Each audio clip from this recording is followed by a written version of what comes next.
Hey there, wake up. It's Means Morning News. Just after 11 a.m. on the East Coast, I'm the newsman, Sam Sachs. But this week, I'm your certified election expert. That's right, this is day one of MMN's coverage of Hell Action 2024.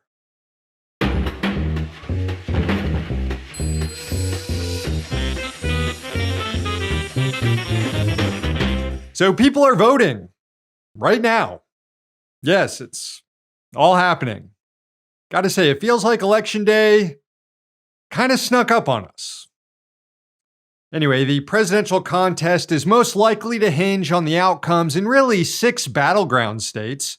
You can see them here in yellow on our election map: Michigan, Wisconsin, Pennsylvania, North Carolina, Georgia, and Nevada.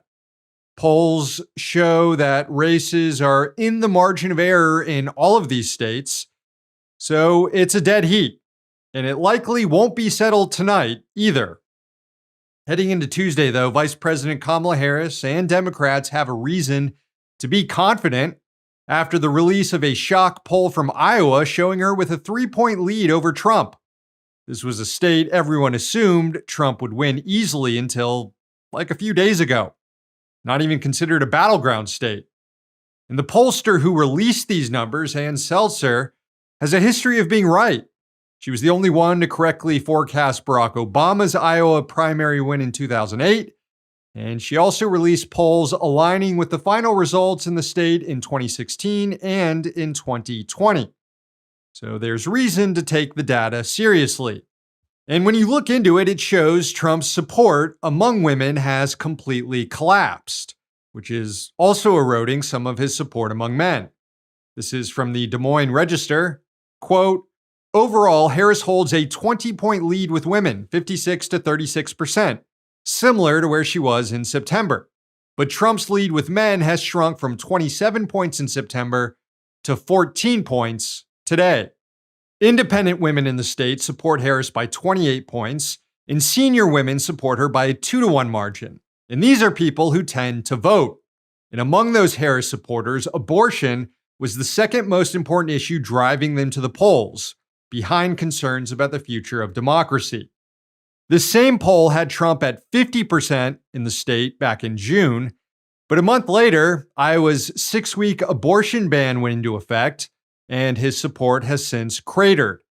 The Iowa poll's gender breakdown also mirrors national polls. Harris's support among women is generating the highest gender gap in any election in U.S. history. She's up 17 points among women and down 17 points among men. But if you're in the Harris campaign, you'll take those numbers because, again, women vote more than men. So if abortion rights are driving a polling shift like the one seen in Iowa, in other battleground states as well, then it could shape up to be a good night for the Harris campaign.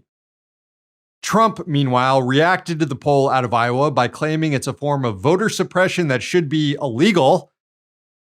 Not exactly what a campaign exuding confidence might say, but it has been the consistent message from Trump in the final weeks of this campaign that they are trying to steal the election from him. According to NBC News, Trump has mentioned that Democrats are going to steal the election in 14 of his last 20 rallies. That's a sign that he's not really trying to win the most votes today, as much as win the lawfare and whatever else type of fair that occurs after the election. You see, we're in a bizarre scenario right now where if Trump wins the Electoral College, then he wins the presidency. Harris will concede, and that will be that.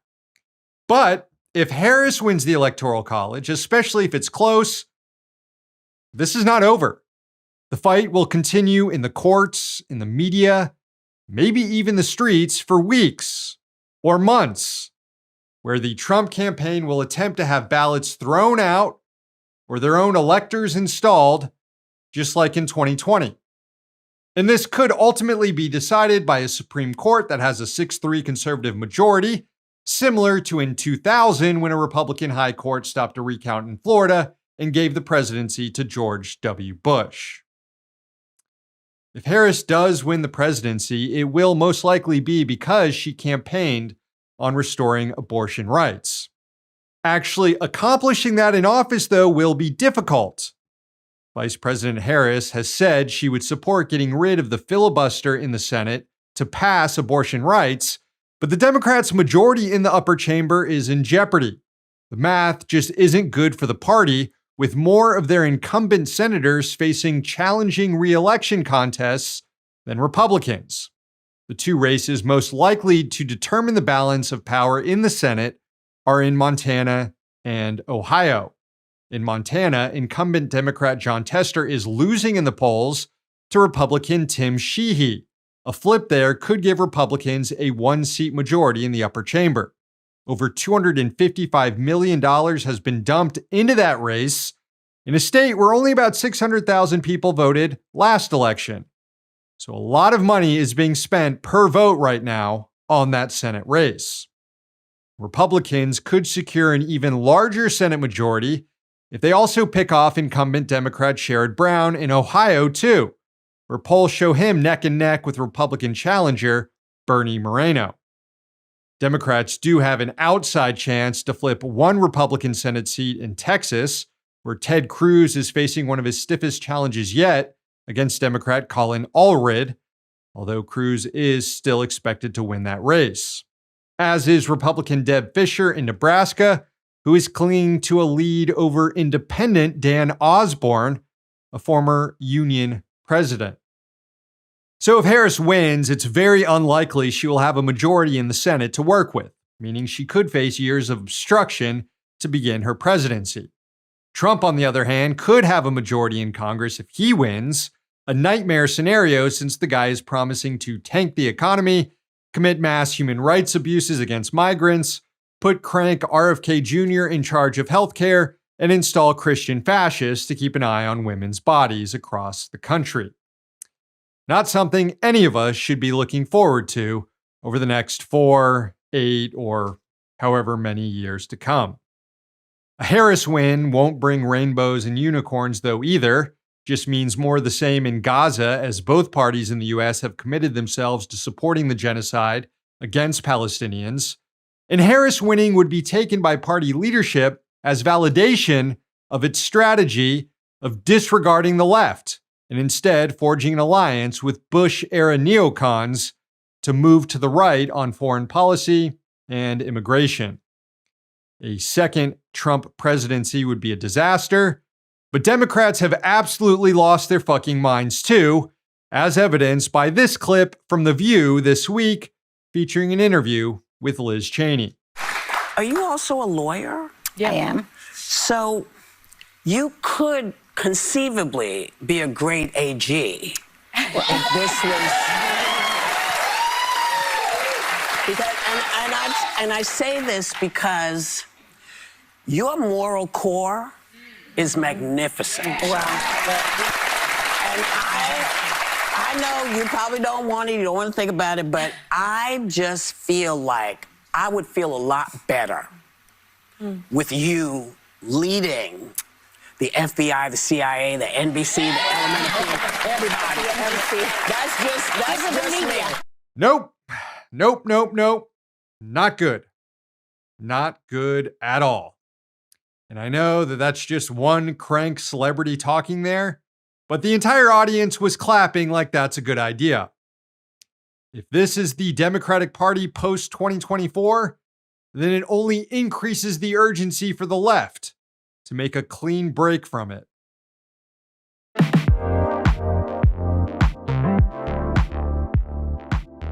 Politicians' names aren't just on ballots across the country today, so too are policy issues that will have a material impact on workers.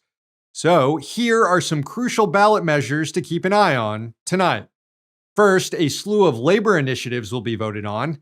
Alaska Ballot Measure 1 will increase the state's minimum wage to $15 an hour. It will also require certain employers to provide paid sick leave, and it prohibits employers from punishing workers who refuse to attend union-busting captive audience meetings. In Missouri, voters will consider Proposition A, which also increases the state's minimum wage to $15 an hour and requires paid sick leave for workers. Nebraska Initiative 436 would also grant paid sick leave to workers in that state. California's Proposition 32 would increase the state's minimum wage to $18 an hour by 2026, and then annual cost of living adjustments each year afterward. In Massachusetts, Question 3, if approved, will lay the groundwork for gig drivers to unionize and earn collective bargaining rights. Also in Massachusetts, Question 5 will increase the minimum wage for tipped employees up to the state's standard minimum wage. In Arizona, they're trying to do the opposite and create a lower minimum wage for tipped workers. Hopefully that's voted down. Also, in California and Nevada, workers will have a chance to finally get rid of legalized slavery by amending their state constitutions and closing the loophole that allows for incarcerated people to be put into involuntary servitude. That issue will be settled with California's Proposition 6 and Nevada's Question 4. Also on the ballot in a number of states is abortion rights.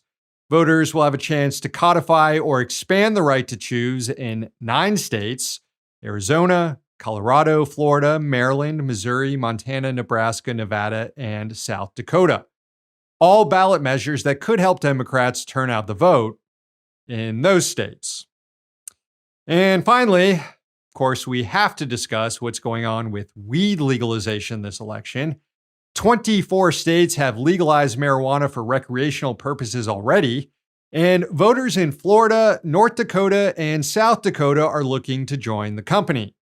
In Nebraska, Initiative 43 would legalize medicinal marijuana, and in Massachusetts, where weed is already legal, voters will weigh in on Question 4, which would also legalize growing, possessing, and using psychedelic substances.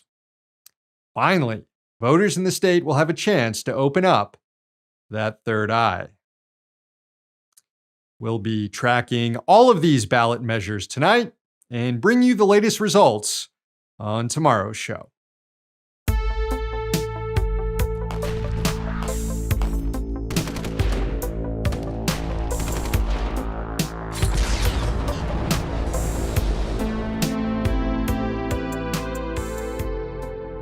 With American audiences distracted by the presidential election, Israel has used the lack of attention on its war-making to intensify the killing in Gaza and Lebanon. An estimated 1,300 people have been killed in just the siege and assault on northern Gaza over the last month, though that's likely an undercount, as is the estimated 3,000 people who've died in Lebanon from Israeli attacks during the same period. According to Lebanon's national news agency, the Israeli military has completely wiped out 37 towns in southern Lebanon, destroying more than 40,000 homes. So Israel is doing to Lebanon what it did to Gaza. That's obvious now. And just like in Gaza, they're doing it with U.S.-provided weaponry. And they're targeting areas that used to be protected during war, medical complexes. The Associated Press conducted an investigation of Israel's constant attacks on hospitals in Gaza, and the outlet noted, quote, "Medical facilities often come under fire in wars, but combatants usually depict such incidents as accidental or exceptional, since hospitals enjoy special protection under international law. In its year-long campaign in Gaza, Israel has stood out by carrying out an open campaign on hospitals, besieging and raiding at least 10 of them across the Gaza Strip, some several times, as well as hitting multiple others in strikes." The AP examined the IDF's central claim that Hamas is using hospitals as bases, thus nullifying special protections for the buildings, and this is what the wire service concluded.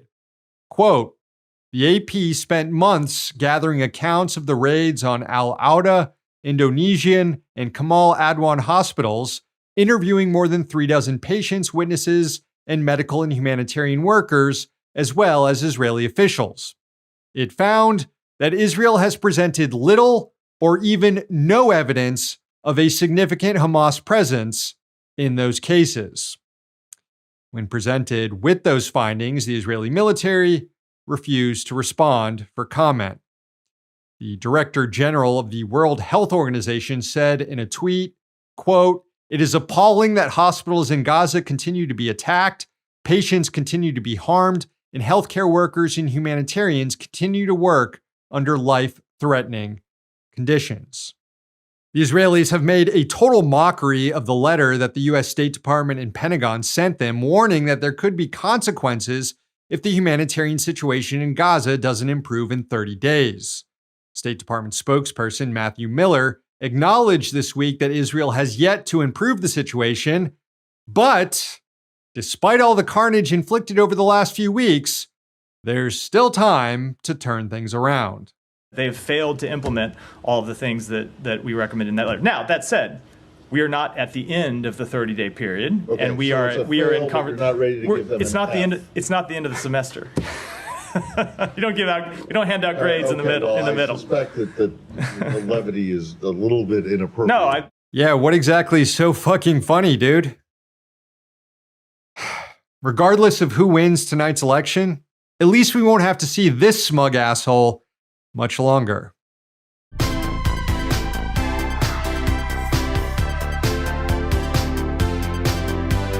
Folks, we've got an election day strike. At 12:01 a.m. on Monday, members of the New York Times Tech Guild went on an unfair labor practices strike. Later that morning, they started a picket outside the entrance to the paper on 8th Avenue. The union has about 600 members composed of tech workers who are critical on the back end of the paper's digital infrastructure, including maintaining popular products like New York Times games, recipes, podcasts, and perhaps most crucially on a day like today, the election needle. In fact, Benjamin Harnett, a union shop steward and principal engineer at the Times, told HuffPo that the strike will affect the needle. Quote, "There's a complex set of data pipes and systems driving the needle. Any one of those things could have a weird glitch." The rest of the unionized Times workers have agreed not to do struck work. The Tech Guild is asking readers to respect a digital picket line and not play games like Wordle or use the Times cooking app. Striking workers have long-standing grievances with the paper over remote hybrid work protections, job security, limits on subcontracting, and fair pay and equal wages. Directly fueling the strike are a number of punitive measures by management against workers during the bargaining process that have prompted the union to file unfair labor practice charges with the National Labor Relations Board. The Times publisher, A.G. Sulzberger, claimed that the paper has a plan to ensure coverage of the election tonight and lashed out at the union, saying, quote, "It is troubling the Tech Guild would try to block this public service at such a consequential moment for our country. We did not need to reach this point." Yeah, if only there was some sort of warning, like, say, a practice picket that was held last week, a sign that the workers really were serious about striking, or a strike notice that went out months ago, or just the simple fact that the workers first unionized back in 2022 and still haven't secured their first labor contract. At any point, management could have just put up a fair offer and resolved this. They didn't, so the strike, and whatever disruption there is to election coverage, is on the bosses. The union noted this would be the first newspaper strike coinciding with a presidential election since workers at the Detroit newspaper did it in 1964. But let's also not forget about workers at the Pittsburgh Post-Gazette who've now been on strike for more than 2 years. Anyway, unless the Times strike is settled between now and later tonight, best just to play it safe and seek out election coverage from any of the 800 other outlets that will be providing analysis, including us, tomorrow morning. Oh, and one last bit of labor news here. The 7-week-long Boeing strike has ended. Majority of members of the International Association of Machinists who were on strike voted to approve the new tentative agreement put forward by the company. It includes a wage increase in line with what the union had been seeking. about a 43% raise over the 4 years of the contract. The deal also includes a $12,000 signing bonus and increased contributions to workers' 401k plans. The strike was not able to secure the return of defined benefit pension plans, which is why 4 out of 10 union members voted it down.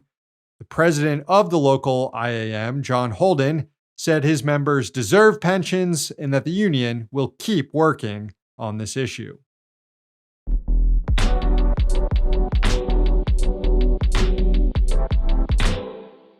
All right, friends, the show ends today with a sunrise from Missouri.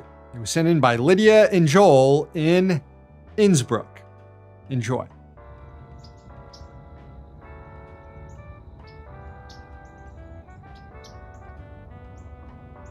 Thank you, Lydia. Thank you, Joel. Show's over. Thanks for watching, and thanks to the team behind the scenes.